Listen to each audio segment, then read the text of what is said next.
नमस्कार, मैं शानू और आप देख रहे हैं डीएनए न्यूज़।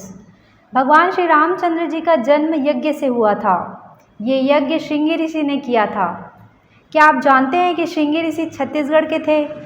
जी हाँ, छत्तीसगढ़ के पुराना कौशल प्रदेश, राम जी का ननिहाल। यहाँ के धमतरी जिले के सिहावा के महेंद्रगिरी पर्वत पर श्रृंगी ऋषि का जन्म हुआ था। यहाँ आज भी श्रृंगी ऋषि का आश्रम है। यहीं से महानदी का भी उद्गम हुआ। कहते हैं वनवास के दौरान भगवान श्री राम ने महेंद्रगिरी पर्वत पर समय बिताया था। छत्तीसगढ़ सरकार ने इस इलाके को राम वनगमन पथ में शामिल किया है। आज जब अयोध्या में श्री राम फिर से प्रतिष्ठापित हो रहे हैं, ऐसे में धमतरी का श्रृंगी ऋषि पर्वत फिर से प्रासंगिक हो गया है। तो आइए आपको दिखाते भी हैं और बताते भी हैं कि धमतरी जिले का भगवान राम से क्या नाता है।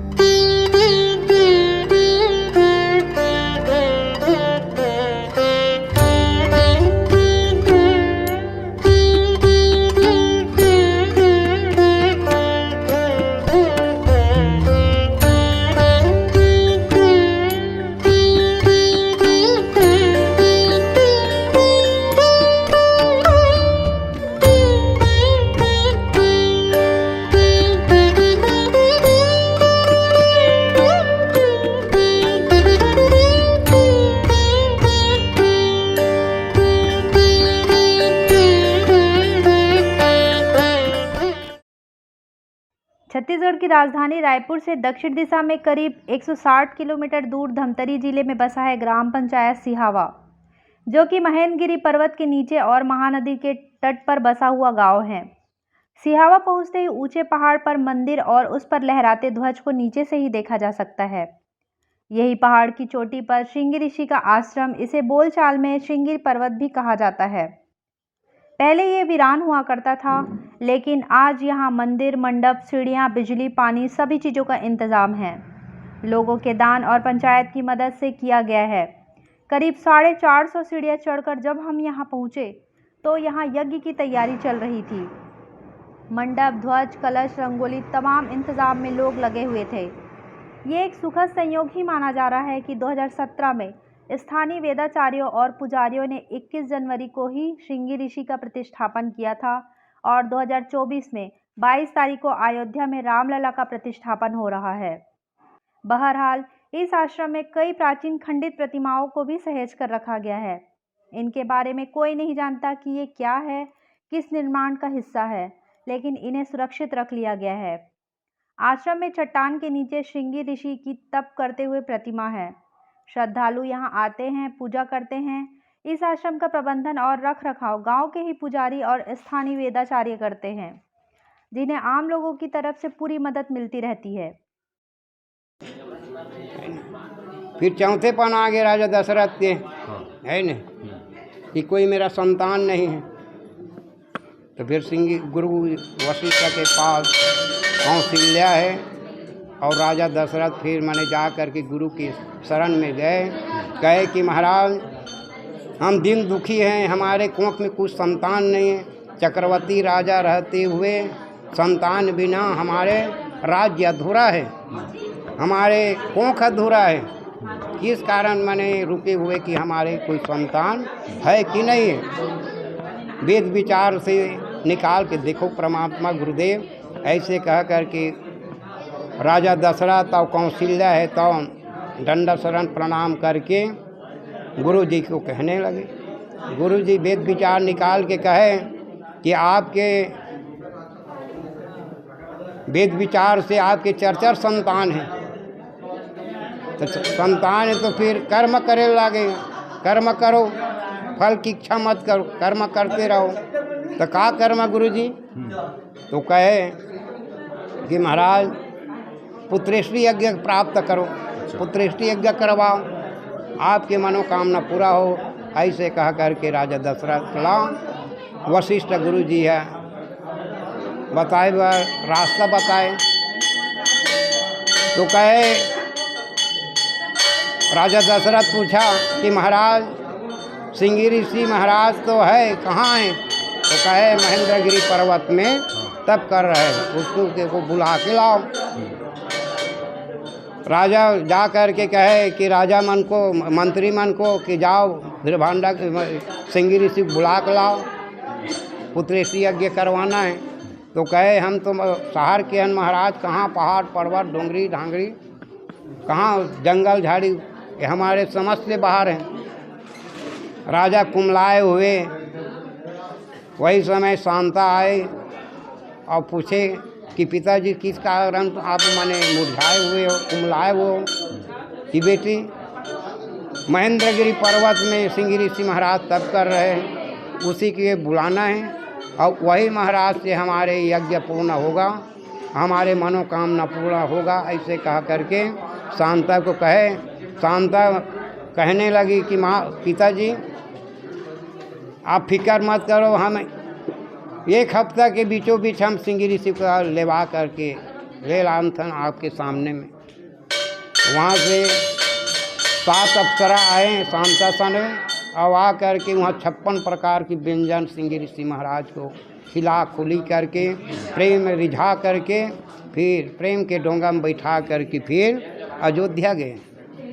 जैसे जाना वहाँ तो दिव्य मंच बने थे, बड़े बड़े ऋषि महात्मा मुनि देवी देवता सब सकलाए थे, जैसा योग आसन बने थे सब जा कर के विराजमान। जैसे सिंह ऋषि पग रखते हुए सोन के थारी लोटा, सोन के पीढ़ा भगवान सिंह ऋषि के फिर मैंने चरणामृत ले कर के फिर अपन धन्य किए, अपन आपके शरीर को धन्य माने कि हे परमात्मा हमारा आज मनोकामना पूरा हो गई, हमारे भाग्य खुल गए। ऐसे कह करके सिंह ऋषि महाराज को सुंदर यज्ञशाला में लेकर के पुत्रेशी यज्ञ आसन जो बने थे वहाँ बैठा करके फिर मैंने पुत्रेशी यज्ञ। राम भगवान का निश्चित रूप से अब तो ये शामिल भी हो गया है कि वनगमन क्षेत्र में आता है और इस क्षेत्र से होते हुए गए हैं। और श्रृंग ऋषि जो कि उनके बहन दामाद भी जो होने चाहिए, राजा दशरथ की जो प्रथम कन्या थी शांता देवी, वो राम भगवान की बड़ी बहन थी और श्रृंग ऋषि से उनका विवाह हुआ था। तो एक मन में उनके ये भी रहा होगा, ऐसा जनमानस या हम सब सोच सकते हैं कि वो अपनी बड़ी बहन और अपने जो जीजा जी हैं उनके दर्शन का लाभ लेने के लिए भी इस क्षेत्र से या कहीं ना कहीं ऐसा जुड़ाव उनका यहाँ हुआ होगा। और जिधर जिधर उनके चरण कमल यहाँ पड़े हैं वो जगह बड़ा ही मतलब वो वैसे तो हर जगह बहुत ही सुख शांति देता है, वैसे ही ये सिहावा का पूरा जो क्षेत्र है वो निश्चित रूप से यहाँ आने पे आपको शांति और सुख की अनुभूति होती है। यहाँ उद्गम स्थल भी जी, गणेश घाट के नाम से है, महानदी मैया का यहाँ से उद्गम स्थल है। उसका भी दर्शन मैं तो वैसे कर चुकी हूँ, आज आई हूँ तो अभी और जाऊँगी दर्शन के लिए। आज सिहावा का श्रृंग ऋषि पर्वत फिर से प्रासंगिक हो गया है। इसकी हर तरफ चर्चा हो रही है और लोग इसे देखने भी पहुंचने लगे हैं। दरअसल भगवान श्री राम जी का श्रृंग ऋषि से सीधा नाता है। रामचरितमानस के बालकांड में बताया गया कि जब राजा दशरथ को उत्तराधिकारी के रूप में पुत्र प्राप्त नहीं हो रहा था, तब वे बड़े परेशान रहने लगे थे। तब महर्षि वशिष्ठ ने उन्हें श्रृंग ऋषि के शरण में जाने की सलाह दी थी। उस युग में कहा जाता है कि सिर्फ श्रृंग ऋषि ने ही अपनी तपस्या से पुत्र श्री मंत्र सिद्ध किया था।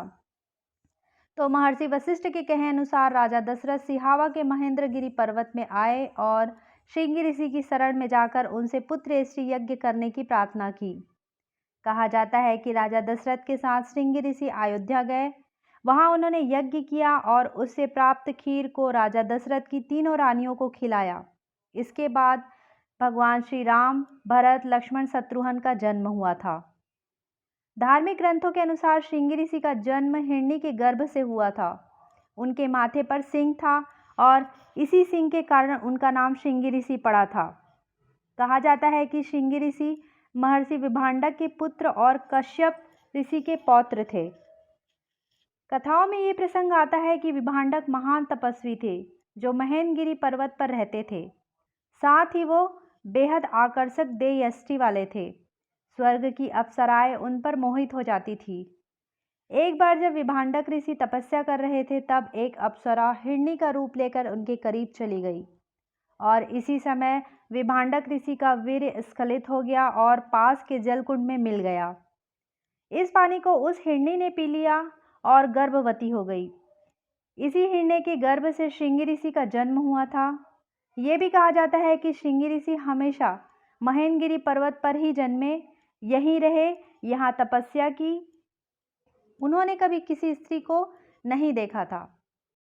जो ये महेंद्रगिरी पर्वत है, इस महेंद्रगिरी पर्वत में भृभांडक ऋषि के तपोस्थल हैं और यहीं से मैंने ओकर तपस्या देख करके इंद्रालोक के आसन हाँ डगमगाए लग गए कि कोई मोर इंद्रासन लच्छीने पर तप कर रहे हैं, जाओ भृभांडक ऋषि के तप को भंग करो, ऐसे कह करके एक अप्सरा को फिर भृभांडक ऋषि के आश्रम में भेजे गए।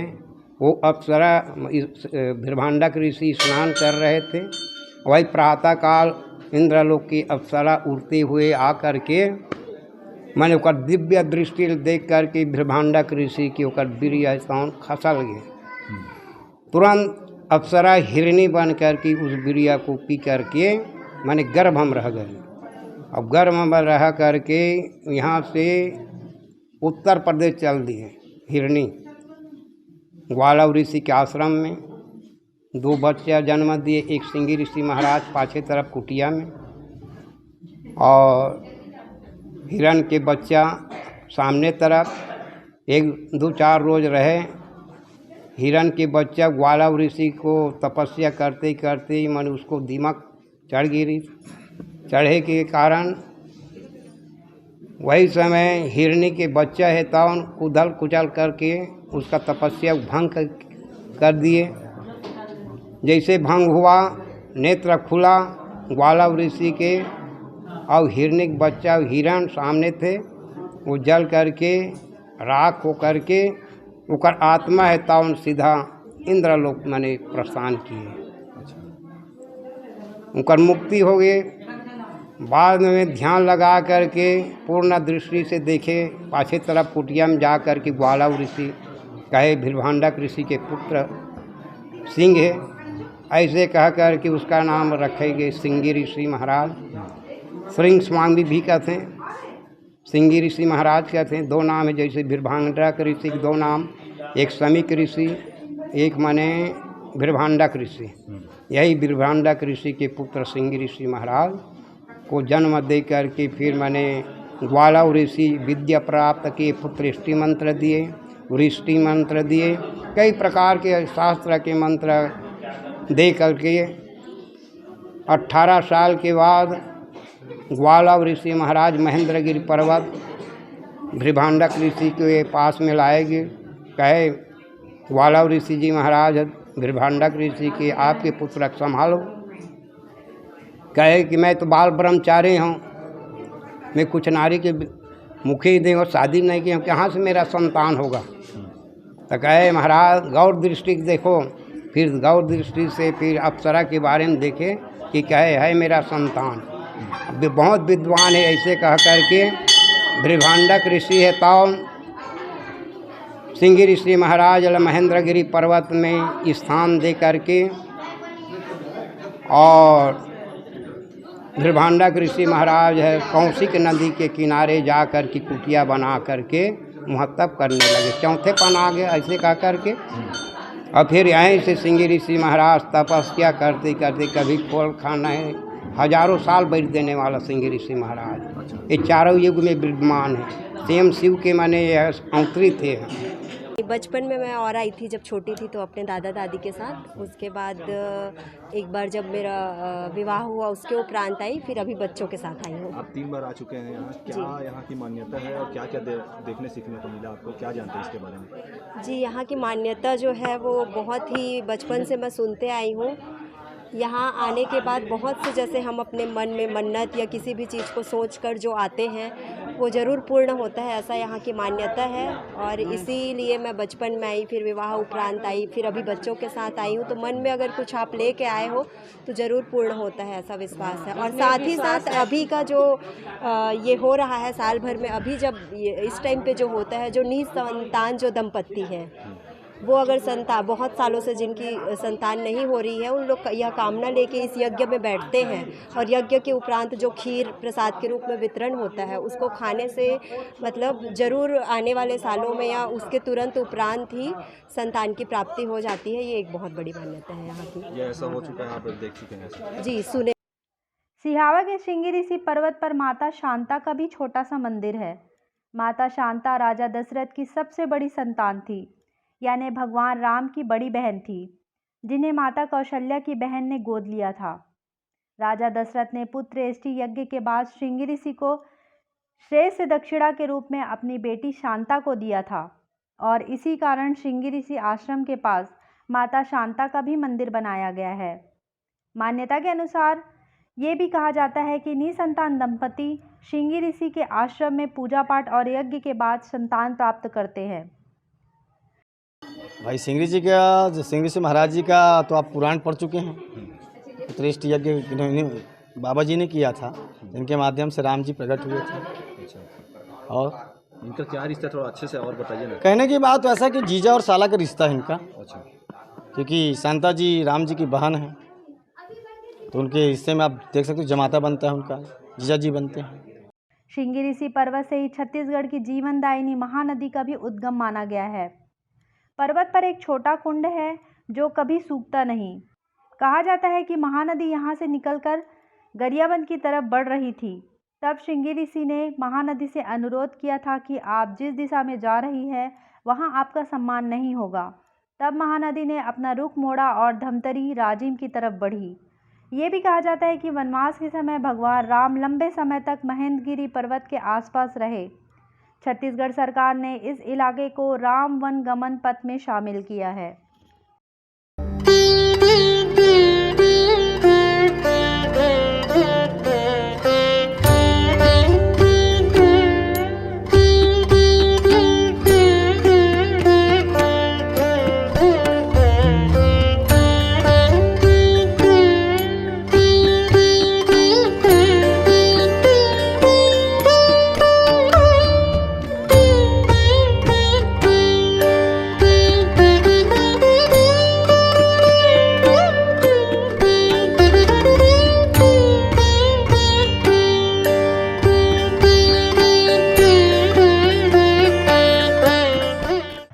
आज की खबरों का सार। आप देखते रहिए DNA न्यूज़। जय हिंद, जय छत्तीसगढ़, जय धमतरी।